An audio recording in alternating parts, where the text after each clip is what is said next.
Bem-vindo ao Dor em Doses, o podcast da Rede Dor, seu canal ideal de saúde para você e sua família. Eu sou Mariana Junqueira, sou médica, coordenadora científica da Clínica São Vicente. Nosso entrevistado de hoje é o Dr. Pedro Cuba. O Pedro é o coordenador da unidade neurointensiva do COPSTAR e pesquisador do IDOR. Vamos falar sobre delírio, tema super importante que assusta muitas famílias durante a internação hospitalar. Bem-vindo, Pedro. Obrigado por ter aceitado o nosso convite. Obrigado por me convidar, Mariana. Pedro, conta pra gente o que é delírio. Como é que você explica para uma família o que é delírio e por que assusta tanto? Delírio não é uma doença em si, ele é uma síndrome clínica. A gente não tem total certeza de quais são os mecanismos que levam ao delírio, mas basicamente o delírio é uma alteração do estado mental que se apresentam dentro do CTI como falta de atenção, confusão mental, em alguns casos agitação psicomotora, em alguns casos o paciente fica mais torporoso e menos responsivo aos estímulos que a equipe faz e que a família faz, interagindo menos com os familiares e com a equipe. Então, essa apresentação clínica ela pode variar de um delírio hiperativo, que são esses quadros de agitação, muitas vezes associados a psicose, alucinações, e um quadro de delírio hipoativo, que é quando o paciente fica menos responsivo. É mais difícil até de identificar. Muitas vezes passa despercebido se a equipe não estiver atenta e monitorando isso no dia a dia. Quais são os riscos de um paciente desenvolver delírio? A gente conhece bem os fatores de risco para o desenvolvimento de delírio. Então, os pacientes de mais alto risco para delírio são aqueles que já têm alguma alteração cognitiva, por exemplo, pacientes idosos com demência, mas também tem alguns fatores ligados à doença que levou o paciente para o CTI. Então, por exemplo, pacientes que têm doença mais grave, pacientes que estão em ventilação mecânica, que precisam de mais suporte de toda a tecnologia que a UTI oferece, em geral, eles têm um risco aumentado de delírio. Mas, além desses fatores de risco, a gente sabe que o delírio está associado a uma série de riscos depois da internação hospitalar também. Então, e durante a internação. Então, uma das grandes importâncias que o delírio ganhou ao longo das últimas décadas foi que se mostrou que a mortalidade dos pacientes na UTI é maior quando eles apresentam delírio, 2,5 vezes maior, então mais do que dobra a mortalidade. Pedro, e quais são os riscos de um paciente desenvolver delírio? Então, os fatores de risco são bem conhecidos. Normalmente, pacientes que já têm algum déficit cognitivo prévio, pacientes idosos com algum grau de demência estão mais suscetíveis a desenvolver delírio durante a internação, mas também alguns fatores associados à gravidade da doença que levou o paciente para o CTI estão associados ao desenvolvimento de delírio. Então, se o paciente tem uma pneumonia grave que leva ele para a ventilação mecânica, ele tem uma chance maior de desenvolver delírio do que um paciente com infecção leve que não tem critérios de gravidade. Quanto mais grave o paciente for, mais chance ele tem de desenvolver essa alteração do estado mental. Tempo de internação também é importante? Sim, dos dois lados. Ele pode servir como fator de risco, porque a presença do paciente na UTI e uma série de características que a UTI tem, que a gente pode falar mais à frente, estão associados ao desenvolvimento de delírio, mas também porque o delírio causa uma internação mais prolongada na UTI. Então, também a importância que tem a detecção do delírio e a compreensão do delírio é que ele está associado a uma maior mortalidade na UTI. Pacientes que têm delírio morrem durante a internação hospitalar mais de 2 vezes em relação aos pacientes que não têm delírio, e o tempo de internação deles é bastante maior. O que tem na unidade de terapia intensiva, na UTI ou no hospital, que é um ambiente que provoca mais delírio? Esse tema é muito importante porque ele passa desde os fatores de risco, passa pela prevenção, e hoje em dia cada vez mais a gente entende como o ambiente da terapia intensiva deve ser mais adequado para os pacientes serem tratados ali do que antigamente. Então, por exemplo, o confinamento num espaço sem luz natural a perda do ciclo de sono e vigília, a interação menor com pessoas conhecidas da família, etc. Tudo isso está associado ao desenvolvimento de delírio e pode ser mitigado num ambiente e numa estrutura que melhore essa situação. Por exemplo, o sono, né? A gente sabe que no ambiente hospitalar o sono é muito interrompido. Várias vezes até pela equipe de enfermagem para fazer. Isso é possível mudar um pouco? Algum protocolo diferente para que isso... Tem várias coisas que a gente pode fazer. Então, hoje em dia se preocupa muito com o barulho no CTI, tanto o barulho da interação entre as pessoas, quanto o barulho dos equipamentos, dos alarmes, etc. Então, cada vez a gente tenta diminuir mais essa poluição sonora do CTI, que atrapalha muito o ciclo sono-vigília. Mas uma das coisas mais importantes é a presença de luz natural. Eu acho que isso tem uma influência hormonal e em vários aspectos do ciclo sono-vigília e isso tem sido bastante focado nos últimos tempos. Outras opções também influenciam. Então, às vezes, música, sons ambientes propícios, uma série de intervenções podem ajudar no sono e no bem-estar do paciente em geral. E a importância da família? O paciente conhece. Como é que é isso? A presença da família dentro? Super importante. Uma das estratégias hoje em dia mais eficientes de prevenção de delírio e mesmo de saída do paciente da UTI e retirada de ventilação mecânica chama-se ABCDEF. E o F é de família.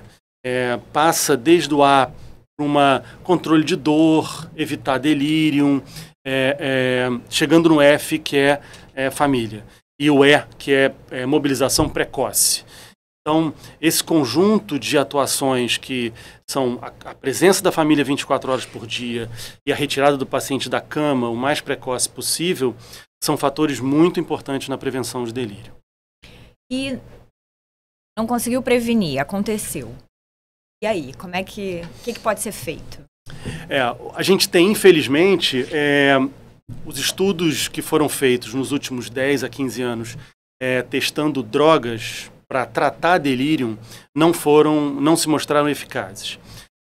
A droga mais conhecida, que é o Aldol, uma droga antipsicótica, ele até funciona para controlar a agitação psicomotora e está associada ao delírio.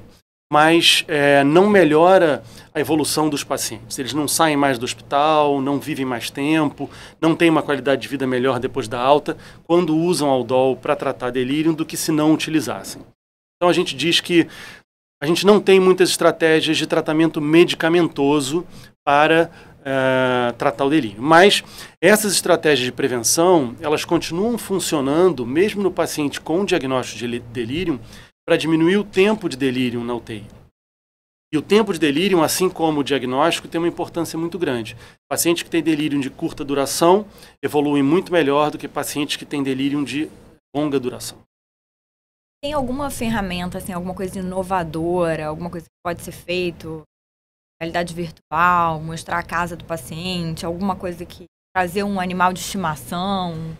Animal de estimação tem sido muito utilizado na UTI, tanto do próprio paciente quanto animais que são treinados para isso e que visitam os pacientes para trazer conforto, calma, diminuir a ansiedade, diminuir uma série de fatores que estão associados também ao delírio. Em termos de tecnologia, eu acho que a tecnologia está na estruturação da UTI. Então, você pensar numa UTI que tem acesso à família, possibilidade de saída do leito, de mobilização do paciente, presença de luz natural, todas essas...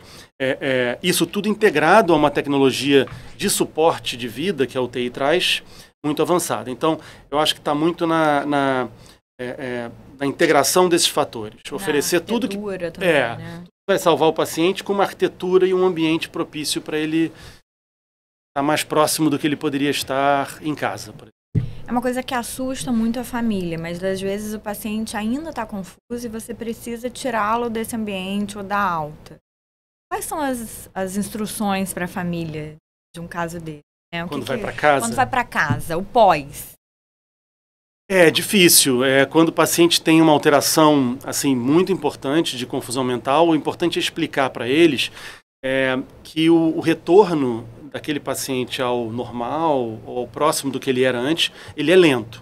Então, uma das coisas também importantes da gente entender sobre delírio é que ele tem impactos depois da saída do hospital, de longo prazo. Então, tem vários estudos que mostraram que pacientes, tanto idosos quanto jovens, depois de 1 ano de internação na UTI, por exemplo, por um quadro de sepse, eles têm alteração da qualidade de vida, eles têm alteração funcional no teste de caminhada de 6 minutos, eles têm alteração cognitiva. Então, pacientes que tinham um grau de demência leve pioram depois de 1 ano de uma internação o seu grau de demência.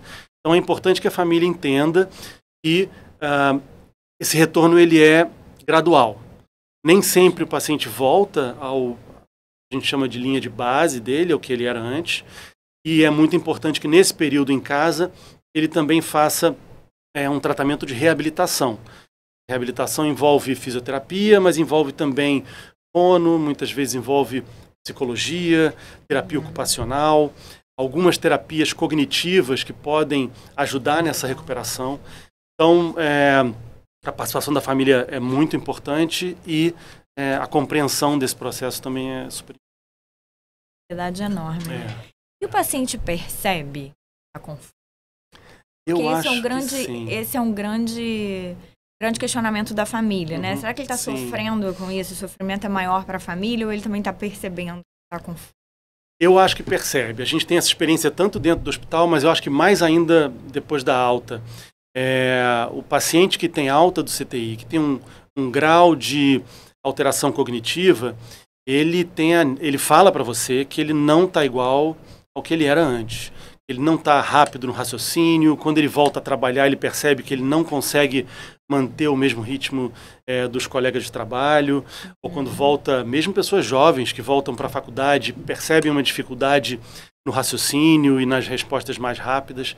Então, claro que quanto mais orientado, quanto mais acordado o paciente tiver, mais ele tem essa percepção. Mas eu acho que tem sim. Pedro, você acha que essa percepção do paciente, que ele está mais devagar, que ele não voltou ao seu basal, gera sofrimento? Eu acho que sim, porque quando a gente mede a funcionalidade do paciente, a qualidade de vida do paciente em casa, 6 meses ou 1 ano depois da alta do hospital, esses pacientes têm mais ansiedade, mais depressão, às vezes tem um quadro de estresse pós-traumático muito sério, que a gente só vê em situações muito mais graves do que uma internação hospitalar. Então, a percepção dele de que ele está sofrendo com essas alterações mentais e que isso pode estar associado com aquela internação no hospital remota, eu acho que isso é importante também e gera sofrimento. Uma das coisas que eu não comentei antes, mas que é importante também entre o que a gente conhece que está ligado ao delírio durante a internação no hospital e mesmo em pacientes em casa que fazem uso dessa medicação em excesso, o uso de benzodiazepínicos. Então, são medicações no CTI que a gente utiliza, a mais comum é o midazolam. Mas todos da família... Dormonide, né? Dormonide, exatamente. Todos dessa família dos benzodiazepínicos, eles, quando são utilizados de forma excessiva, durante a internação principalmente, mas também depois, eles podem estar associados a um quadro de delírio mais frequente. Finalizamos por hoje mais um podcast, mais um episódio do nosso podcast Dor em Doses, o podcast de saúde da Rede Dor. Também pode nos acompanhar nos canais do Spotify e do YouTube, com dicas semanais e novos episódios semanais.